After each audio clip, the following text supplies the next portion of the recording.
اے ایمان والو، خرچ کرو اس میں سے پاکیزہ چیزیں جو تم کماؤ، اور اس میں سے جو ہم نے زمین سے تمہارے لیے نکالا، اور اس میں گندی چیز خرچ کرنے کا ارادہ نہ کرو جبکہ تم خود اس کو لینے والے نہیں، مگر یہ کہ چشم پوشی کر جاؤ۔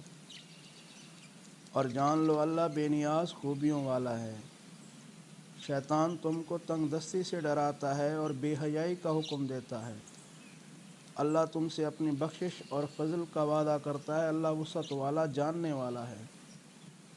وہ جسے چاہتا ہے حکمت و دانائی سکھاتا ہے، اور جسے حکمت دی گئی تحقیق اسے دی گئی بہت بڑی بھلائی، اور عقل والوں کے سوا کوئی نصیحت قبول نہیں کرتا۔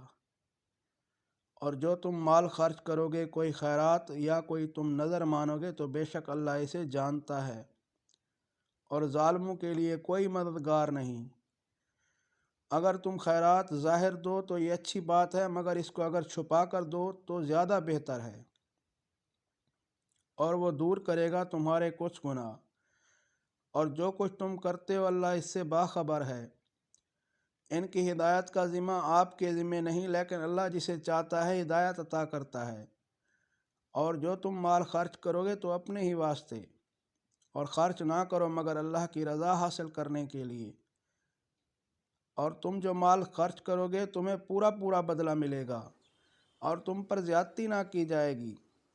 تنگ دستوں کے لیے جو رکے ہوئے ہیں اللہ کی راہ میں، وہ چلنے پھرنے کی ملک میں استطاعت نہیں رکھتے۔ انہیں ناواقف ان کے سوال نہ کرنے کی وجہ سے مالدار سمجھے۔ تو انہیں چہرے سے پہچان لے، وہ سوال نہیں کرتے لپٹ لپٹ کے لوگوں سے۔ اور تم جو مال خرچ کرو گے تو بے شک اللہ اس کو جاننے والا ہے۔